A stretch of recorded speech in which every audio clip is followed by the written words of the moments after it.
Assalamualaikum warahmatullahi wabarakatuh. Saya Farastita Nurul Huda, mahasiswa S2 Manajemen Logistik, Universitas Logistik dan Bisnis Internasional. Di sini saya akan mempresentasikan hasil ATS pada mata kuliah kepabeanan dan ekspor-impor. Untuk soal yang nomor pertama, di sini PT Jadi Berkah saat ini berkomunikasi dengan Yokohama Feed Corps untuk mengekspor 1.500 ton palm kernel expeller dari Pelabuhan Tanjung Priuk, Jakarta menuju Pelabuhan Yokohama, Jepang. Kedua pihak sepakat menggunakan Ecoterms 2020. Namun, pembeli meminta penawaran dengan dua opsi, yaitu FOB Tanjung Priuk dan CIF Yokohama. Jika kapal terlambat datang 2 hari dan terjadi kerusakan muatan 5% saat di pelabuhan muat, siapakah yang menanggung resiko pada masing-masing skema Incoterms, FOB, CIF? Nah, di sini ada beberapa aspek dari titik perpindahan resiko untuk FOB-nya saat barang sudah selesai dimuat ke kapal atau onboard. Nah, ketika kondisi barang rusak 5% saat di pelabuhan muat sebelum naik kapal menjadi tanggung jawab penjual, yaitu PT Jadi Berkah. Jika kerusakan terjadi setelah barang berada di atas kapal, resiko berpindah ke pembeli. Kerusakan ditanggung oleh pembeli. Nah, untuk tanggung jawab biaya pengiriman hingga pelabuhan tujuan, pembeli menanggung biaya freight dan juga asuransi sendiri. Untuk perlindungan terhadap kerusakannya, itu bergantung pada pembeli jika ingin membeli asuransi tambahan. Nah, untuk konsekuensinya, kerusakan 5% dalam kasus ini terjadi saat proses loading di pelabuhan atau kapal telat. Nah, untuk FOB-nya, penjual menanggung kerusakan karena barang belum on board, resiko belum berpindah. Nah, untuk CIF-nya, titik perpindahan resiko berpindah saat barang on board di pelabuhan asal. Kondisi barang rusak 5% saat di pelabuhan muat sebelum naik kapal itu menjadi tanggung jawab penjual PT Jadi Berkah. Untuk resiko berpindah ke pembeli, namun pembeli dapat mengklaim asuransi karena CIF mewajibkan penjual mengasuransikan kargonya. Nah, selanjutnya di sini ada aspek tanggung jawab biaya pengiriman. Penjual menanggung biaya freight dan wajib menyediakan asuransi untuk pembeli. Untuk perlindungan terhadap kerusakannya, untuk CIF di sini lebih terlindungi karena penjual menyediakan asuransi pengiriman. Untuk aspek yang terakhir, konsekuensinya penjual tetap menanggung kerusakan meskipun CIF menyediakan asuransi, namun resiko belum pindah sehingga klaim belum berlaku. Pada FOB dan juga CIF, di sini penanggung jawab resikonya masih pada penjual, yaitu PT Jadi Berkah. Hal itu terjadi dikarenakan kerusakan itu terjadi sebelum barang naik ke kapal. Soal nomor 2, terdapat 3 instrumen dasar, the 3 basic of custom laws, yang wajib diketahui oleh eksportir dan atau importir dalam menunjang bisnisnya. Sisi lain, terdapat cukup banyak skema FTA yang ditandatangani oleh pemerintah dan sangat erat kaitannya dengan 3 instrumen dasar tersebut. Dengan berlandas pada 3 instrumen tersebut, bagaimana kondisi ini dapat memberikan keuntungan optimal bagi eksportir, importir, dan juga negara. Menurut saya, di sini terdapat 3 instrumen dasar bea cukai yang sangat berpengaruh terhadap eksportir dan juga importir. Yang pertama itu adanya tarif bea masuk, yang kedua aturan asal barang, yang ketiga penentuan nilai pabean. Yang pertama, tarif bea masuk, yaitu daftar tarif yang dikenakan pada barang impor berdasarkan klarifikasi tarif, yaitu HS Code. Nah, ini bisa berbentuk ad valorem atau persen dari nilai atau tarif spesifik, nilai per unitnya. Fungsi utamanya yang pertama menghasilkan penerimaan negara, baik pajak maupun pendapatan. Yang kedua, melindungi industri domestik dari impor, atau ini menjadi proteksi untuk selanjutnya mengatur arus barang. Kaitannya dengan FTA untuk tarif bea masuk, FTA biasanya mengatur pengurangan atau penghapusan tarif antar pihak.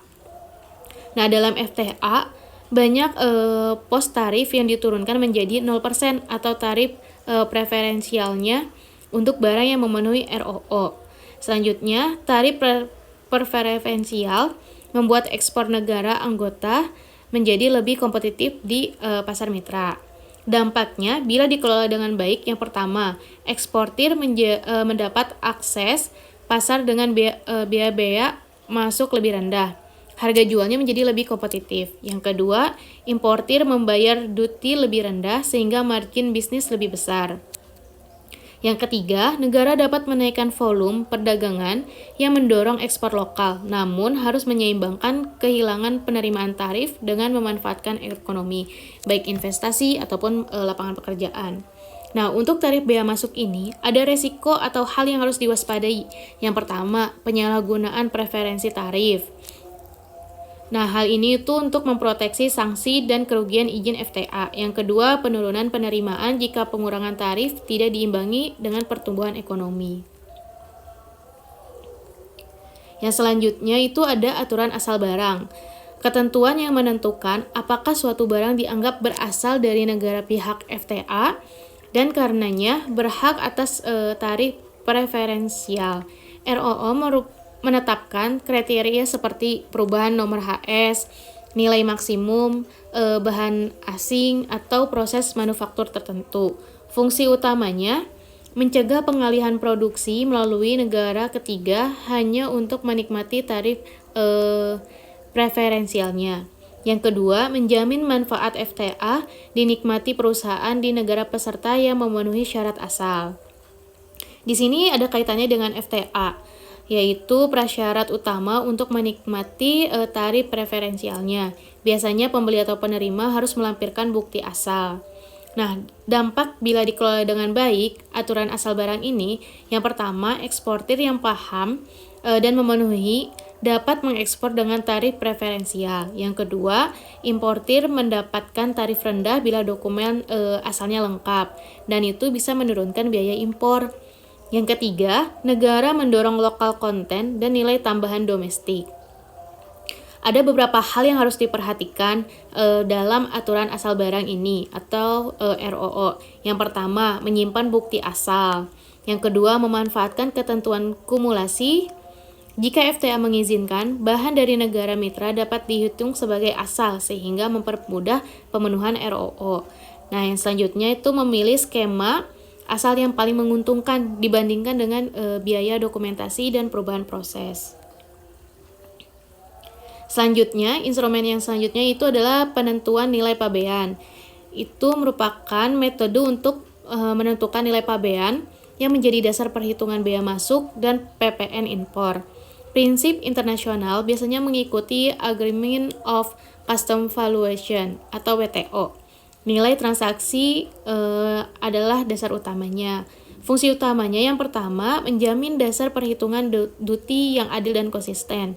Yang kedua, mencegah undervaluation atau merendahkan nilai barang untuk mengurangi bea. Nah, ada kaitannya dengan FTA. Meskipun FTA mengatur tarif, dasar perhitungan nilai pabean tetap penting karena bea masuk atau preferensi dihitung dari nilai yang ditentukan. Jika nilai pabean rendah karena praktik transfer pricing-nya atau undervaluation-nya, perolehan tarif preferensial dan pendapatan negara terpengaruh. Nah, ada dampak bila dikelola dengan baik. Untuk eksportir atau importir yang transparan memberikan dokumen lengkap sehingga clearance lebih cepat dan resiko penilaian ulang atau dendanya berkurang. Negara memperoleh penerimaan yang sesuai dan mengurangi potensi kecurangan. Ada beberapa hal yang harus diperhatikan dalam penentuan nilai pabean. Yang pertama, menyusun dokumentasi transaksi, pelaporan komponen nilai seperti freight atau asuransinya jika masuk dalam dasar perhitungan sesuai metode yang berlaku. Yang terakhir, memahami metode alternatif. Nah, bila nilai transaksi tidak dapat digunakan.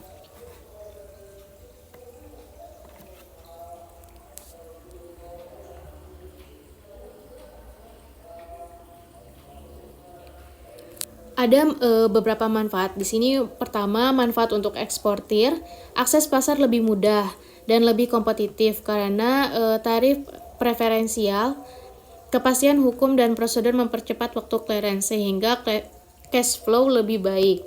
Yang ketiga, dorongan untuk meningkatkan lokal konten atau meningkatkan rantai nilai untuk memenuhi ROO. Dan manfaat untuk importir, biaya impor biasanya lebih rendah, tarif dan kepastian nilainya, margin usahanya jadi lebih besar.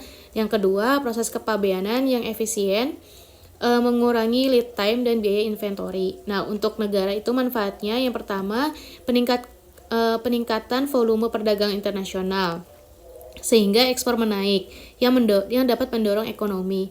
Selanjutnya, adanya potensi peningkatan investasi untuk industri yang dapat mendapat insentif asal lokal. Selanjutnya, meski ada potensi kehilangan pendapatan dari tarif, manfaat makro, PDB, lapangan kerja, ada pajak korporasi dapat menutupi. Sistem kepabeanan yang baik meningkatkan kepatuhan dan mengurangi fraud. Nah, dari ketiga instrumen ini saling terkait dan relevan bagi FTA. Yang pertama, karena tarif memberi insentif atau potongan tarif. Yang kedua, nilai pabean menetapkan dasar perhitungan. Yang terakhir, semua instrumen memerlukan dokumen dan juga bukti. Dan ketiga instrumen tersebut merupakan pilar sistem kepabeanan yang saling terkait. Pemahaman dan juga manajemen yang baik terhadap ketiganya memungkinkan eksportir dan importir memanfaatkan FTH secara maksimal, mempercepat proses perdagangan, dan juga mengurangi biaya serta resiko. Negara yang merancang kebijakan bea cukai yang jelas dan memfasilitasi kepatuhan akan mendapatkan manfaat jangka panjang melalui peningkatan perdagangan dan juga investasi. Mungkin itu saja yang bisa saya jelaskan mengenai ATS kepabeanan dan ekspor impor yang telah saya kerjakan. Kurang dan lebihnya mohon maaf. Wassalamualaikum warahmatullahi wabarakatuh.